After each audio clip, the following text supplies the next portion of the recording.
Hello, everyone, and welcome to Rush Hour Revelation, where we are giving business principles to business owners. And I am your gracious host, Brandy Hunt. If this is your very first time, thank you for joining. And if this is I don't know, we've been doing this for about 5 months now, so if you are returning, thank you for watching as well. So I'm going to be coming from, sound like a pastor, don't I? I'm coming from the Bible of The Most Excellent Way to Lead. I found this book and it's by Perry Noble, and I didn't know that he's actually a resident of South Carolina. And it's called The Most Excellent Way to Lead, Discover the Heart of Great Leadership. And it's basically talking about being a leader, but being a heart-centered leader. And so I found this chapter to be very interesting, where he talks about, are you a coach or are you a critic? And so in several arenas that I have, or even if you're not a business owner, but just in everyday life, we can get to a place where we become critical of people instead of giving what I would consider our opinion to help them grow. We take whatever it is that they're doing and we use it against them for their bad instead of helping them to grow. We go and talk about them behind their back, or we go say, did you hear about Kim, and her numbers aren't right and she isn't calling people back, or, whatever the issue is, and you become a critic instead of just pulling Kim to the side and saying, hey, Kim, I looked at your numbers and they really need some work. Let's work on your numbers together. And you didn't have to include a second and a third party, but that's what we do. We end up, depending on what it is that you do, I'm a life coach, so I have a lot of people's business and information that I don't share with the world. And even with marriages and dating relationships, sometimes we go out and we tell people all about what our partner did to us instead of going to our partner, the one that can actually fix it. We went out and gossiped about them, and then what? You're still not, the situation is not going to be fixed by going to talk about someone behind their back. So are you a coach or are you a critic? And so I'm going to read a small portion of it so you'll understand where I'm coming from. He said, coaches should be listened to, critics should be ignored. I've had people ask me, now that the church I lead has grown into something beyond what I could have imagined, whether I still need people to speak into my life. My response is always the same. I've never needed great coaches around me more than I do right now. We will never reach the place in our leadership where we don't need honest feedback, even when it's difficult to hear. Correction doesn't feel good in the moment. However, as I look back over my life at the coaches who have loved me enough to correct me, I feel thankful that these men and women could speak honestly to me, even if what they were telling me wasn't what I wanted to hear. We can't attain success in leadership by giving everyone who has an opinion emotional access to our lives. If we do, we'll become easily angered, bitter, cynical leaders who don't trust anyone. When I was dealing with an online battle, I knew I needed to take drastic steps to get my anger under control. So I called a coach to talk through this with me. After I explained the situation, he said, "How many times a day are you going to the website to see what this person is saying about you?" "About 20, I replied. I'll never forget what he said next. "Perry, criticism on the internet is like verbal pornography. You know you shouldn't be looking at it, but somehow you keep going back there, reading it over and over again, hoping things will change." Then he said, "That's not great leadership. You're allowing people who don't even know you to hijack your emotions and decisions. You can't control what they're saying, but you can control how much attention you pay to it. Criticism is something every leader faces at some point. We can't control what people say to us. The only thing we can control is how we will respond.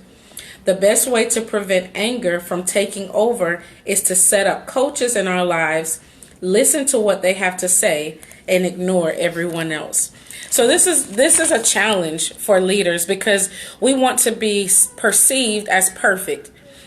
If not perfect, close to it. We don't want to make mistakes. We don't want people to call us out on errors that we've made, or We don't want people to call us out on our mishaps or mistakes, but it happens. And some people are what I consider, they're very verbal, and they can be very mean and nasty. But as he said, do not allow people to emotionally hijack you. Do not allow people to come into your space and get you so angry that you just want to throw your whole company away. You just want to throw your whole life away. You want to throw the family away with the family dog. Don't allow people to come into your life. Critics, you allow coaches come to you in love. I had a problem with this at first, especially in relationships, because if someone told me something about me, I thought that they were rejecting me or that they were saying something that was wrong with me. And what they were saying was, maybe that thing is wrong with you, but I also see the potential in you to make that wrong thing right. And so I had to go from seeing it as criticism to constructive criticism. I had to go from seeing it that they were just poking the bear, to actually saying, you know what, they're trying to help. And you can tell when someone's trying to help you or if they're telling you this to really try to hurt you. And so one of the questions he asked is there any decision I'm afraid to make because I'm worried about what others will think of it? And honestly, there's not now, but I can tell you back in the day, at least 5 years ago, when I first started in business and just in life, period, I was so people addicted. Like, I just had to have someone's approval, or somebody had to tell me, yes, you can go do that. I don't need approval. You don't need approval for something that God has told you to go do. If God has told you to go do it, then he is approving, and you have the majority. You have the Father, the Son, and the Holy Ghost. Plus you, that's the majority. If nobody agrees with you, or if everybody agrees with you, because think about it. What if everybody agreed and God was telling you no? Think about that. Think about you're weighing on someone's criticism or their approval. And what if they're saying, yes, go do it, but God was saying, no, don't do it.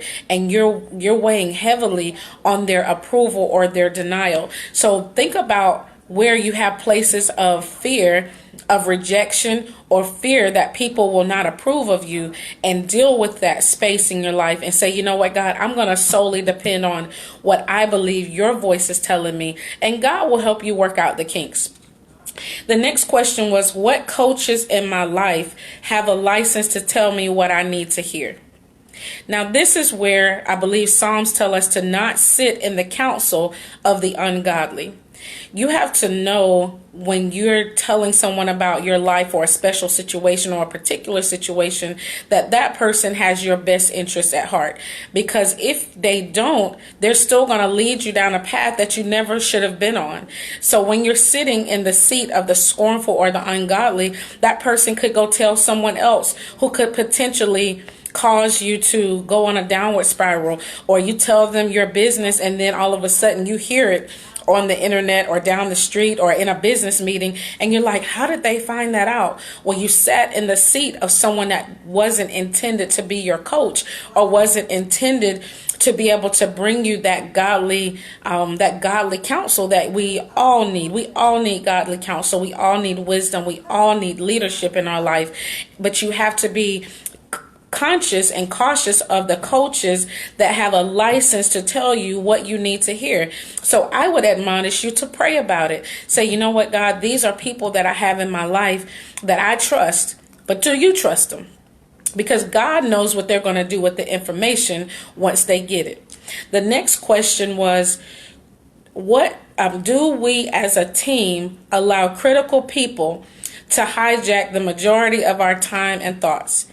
And I would say, I think if you're on social media a lot and you do a lot of scrolling, sometimes you can ingest what other people have to say, even if it's about you or about your organization or about, let's just say I'm a life coach. So if someone was to say life coaches don't matter, if I internalize that, I'm allowing critical people to hijack the majority of my time. Because what am I going to do?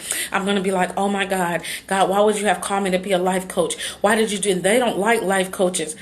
It's not about what people like. It's about what you're called and purposed to do. The next question is, who are we listening to most? Are these people coaches or critics? So the whole theme here is, who has your ear? What are you listening to?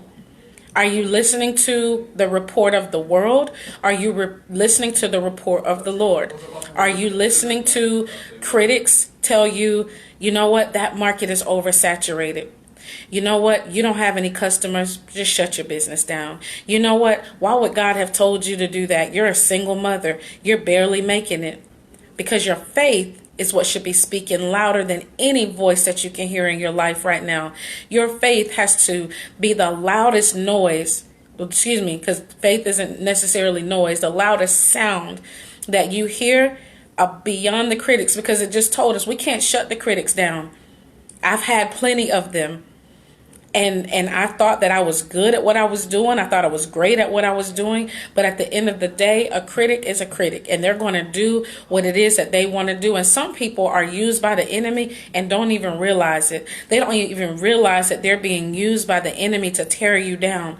But you have to be strong enough in your faith to, one, keep moving, to listen past the accuser of the brethren, which is Satan. You have to be able to be strong enough to listen past their critiques and their critics. You have to be able to listen past all of that. And so some of the summary statements that he has in here, this is a very good book. I can't remember where I found it, but if you're able to get it, it will help you greatly. I'm going to write me a leadership book one day. Y'all know I was going to say that, didn't you? And so it says, criticism has the potential to ignite a fire that consumes you and takes control of your emotions. And if you saw a video that I had a few weeks ago, nobody criticized me, but I became critical of myself. And I literally talked myself out of some blessings, almost talked myself out of some blessings that I knew God had intended for me. But I was like, no, God, this such and such person she's doing way better. He's doing way better. And you know what? I'm just not there yet. I'm not qualified. And God said to me, I don't care if you're qualified. I called you. Being called takes precedence over being qualified. And so if God calls you to a place, then that settles it. If God said it, that settles it. And so don't allow criticism to ignite a fire in you that consumes you and takes control over your emotions. And so if someone comes to you and says, you know what? You did XYZ. You did not send off the mail. I'm using simple things, but you didn't send off the mail. You know what? You got to be more timely. That letter should have been there tomorrow, and now it's not going to be there for 2 days. We may lose the deal because of that. You have to understand that people's criticism is not necessarily just picking on you. It's a reason why that letter needed to go out on a certain day for a certain delivery, because that was going to maybe propel the company into another place. And so at the end of the day, criticism isn't always negative against you. It is trying to build you, to get you to a better place. The next thing it says, if you're going to accomplish anything significant as a leader, you need to listen to your coaches, not your critics. So again, the Bible tells us to protect our mouth gate, our ear gate, and our eye gate. And in this season, you have to protect yourself from what people are saying about you, what you're saying about you. See, people always, how are you doing the things that you're doing? God is really blessing you. It's because I shut down the negative energy and the negative voices that were coming at me from left and right. And I'm not blaming anyone. Me first. I was negative talk. I had to get rid of that negative talk. And once I got rid of it, I didn't allow anyone to come into my space with negative talk. It's why I find it hard to get around people that cuss a lot, or they're very depression and all of those negative. I find it hard for me to be around it, because it took so much for me to shut it down in my life. And so if you're going to accomplish anything significant, you need to listen to your coaches. Remember, those coaches are people who have a license for us to lend their ear, because we trust them and we trust that they can guide us to our next place in life. The next thing is that we don't allow the voices of those who know you the least to shape you the most. Now, I almost shouted over this one. Don't allow the voices of those who know you the least to shape you the most. And that just goes back to the same thing. It's all right to get counsel, but get counsel, get godly counsel from someone who knows you, knows your purpose, and is attached to your purpose, because everybody doesn't mean you good. Everybody got an opinion, but everybody doesn't mean you good. And then the next one says, critics want to make a point while coaches want to make a difference. That really doesn't even need any more. Critics want to make a point, meaning critics, it's about them. It's about what they're going to gain, whether they may just gain the notoriety about talking about you. You know what, girl? Did you hear about Nicole? Did you hear about Kenya? Did you hear about Andre? Did you hear that gossip is for critics. It's not even really about you. It's so that they can get the notoriety behind, oh, such and such started this rumor about Kenya, and it was it went all over the place. It was viral. That's not about you. That's about that person getting notoriety about whatever it is that they're doing. So critics want to make a point. It's all about them making a point, and they want to be right. Coaches, they just want to make the difference. They just want to know. They just want you to, they say, you know what? Hey, I see the best in you. And right now you're not living your best. I have a friend, I don't know if she'll ever, watch the video, but Trina, I tell this story all the time. I posted something on Facebook one time, and I was hot. When I say I was 38 hot about something, and I posted my feelings about it, and she messaged me and she said, you have a brand to protect. Take that down. You are better than that. When they go low, we go high. Michelle Obama said that. And I took it down because she's my coach. She's not my critic. And I knew that she had my best interests at heart, even though I didn't know where I was going. And this is probably 2 years ago at this point. I didn't know where my life was going. I didn't know where my brand was going. I didn't know where my businesses were going. But I knew that I am my brand. I had to protect who I am. And in a moment, we can just throw something up on social media, but that stuff sticks with you. And when these business owners and people that want to work with you go to your page and they see that you're all about drama and you're all about getting back at people, they're not going to want to work with you. Nobody wants to work with the person who's dramatic, especially on social media, because guess what? If you're dramatic on social media, you're probably dramatic not on social media. And if you're dramatic on the computer, that means that your potential customer may be the brunt of your anger one day. So we have to understand that how you treat people, whether it's in words or on the phone, people are watching that. And lastly, don't allow people who don't even know you to hijack your emotions and decisions. And this is pretty much the summary for the whole thing. People will say whatever they're going to say. They're going to do whatever they want to do. You cannot allow your emotions that you've worked on, you've prayed for, you've come into your calm space, you've come into a place where you're happy, and then somebody comes and they say, well, you know what? I don't even like your hair. Why do you have your bang to the side like that? Whatever it is that they say about you, you have to understand that people are going to have an opinion, and you just smile, and you don't even have to say anything back. You don't have to say anything. You say thank you or whatever. You can, you are who you are, and you are unique to who you are. So don't allow people to come into your space and tear your emotions up to where you can't even think straight. You're angry, you're mad, you're bitter, and now you can't be the best business owner that you could be, the best leader, because you got people who don't even matter, social media thugs and social media killers and hitters on social media that got so much stuff to say, but you don't even know me in real life. You don't know who I am behind this screen. You know me based on a few flyers and some videos and stuff like that, but you don't know me in real life, because if you did, you wouldn't treat me the way that you're treating me. And so at the end of the day, know who you labor among. Know who you trust, and know who your coaches are and who your critics are. And if you separate the two, when your critics come, and that doesn't mean, some of your critics may be your family. Some of your critics may be people that you're related to. They may be your church members. They may not be people you can just cut off at the sound, at the drop of a hat.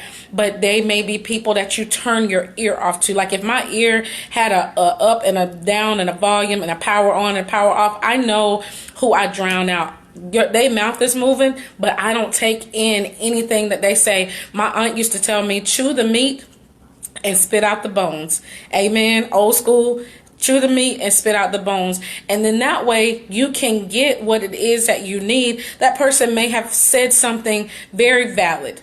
They may have said something valid, but then some other stuff they added in there may not have been so valid. Throw that out. You know what purpose God has put you in, and you know the plans of God in your life, and you have to make sure that you stay connected to God. And even sometimes when people are talking, I'll ask God to discern. Help me to discern which part of what they're saying is for me and which part of what they're saying do I need to throw out. Well, that's going to depend on you and your Holy Spirit. And I always tell people, get before the Father as much as you can, pray as much as you can, fast as much as you can, because in this season, people are out here wearing masks. They're out here trying to trick people. They're out here trying to take people's money, even with your customers. And it's going to be the last thing I tell you.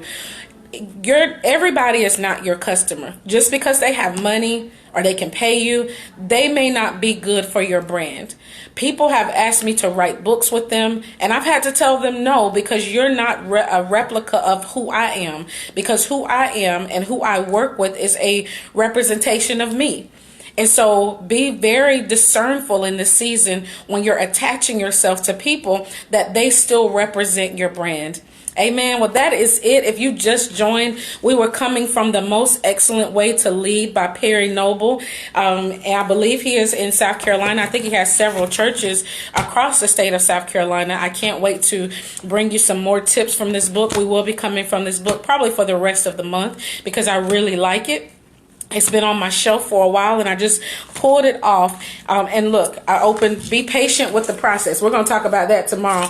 Be patient with the process. And so while I have you all here, I do want to announce, and I'm sure you've seen flyers, but Woman Heal Thyself is going to be on March 2nd in Spartanburg at the Spartanburg County Library. It's going to be from 10 a.m. 10 a.m. to 4 p.m.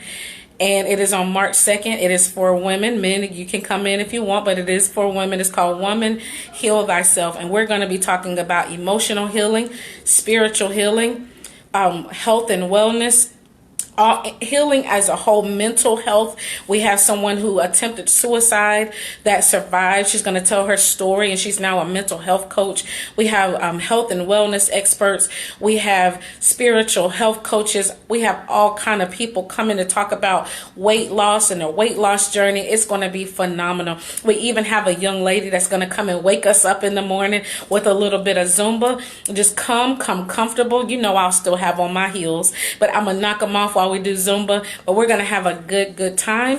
And so if you want to come, please register. Thank you for all the people who have already registered. It's only been out for a week, and I think I'm almost up to 20 registrants. So that tells me the people are hungry for healing, and the theme is healing is an inside job. That's my only message to people. Literally, healing is not going to be out there somewhere. The woman with the issue of blood knew Jesus was passing by. She bled for 12 years. So she decided to press past herself. She decided, you know what, against all odds, I'm going to get my healing. And it wasn't that the healing was in her. It was an inside job because she had to get the strength, the courage, the endurance. She had to press through the crowd. She had to press through people. She had to go against the grain because people told her, you can't come out the house. Remember when they were bleeding, they had to be quarantined. So she went against everything that she knew to get her healing. What are you willing to do to get yours? I love you, and I'll see you tomorrow right here on Rush Hour Revelation, where we're sharing business principles for business owners.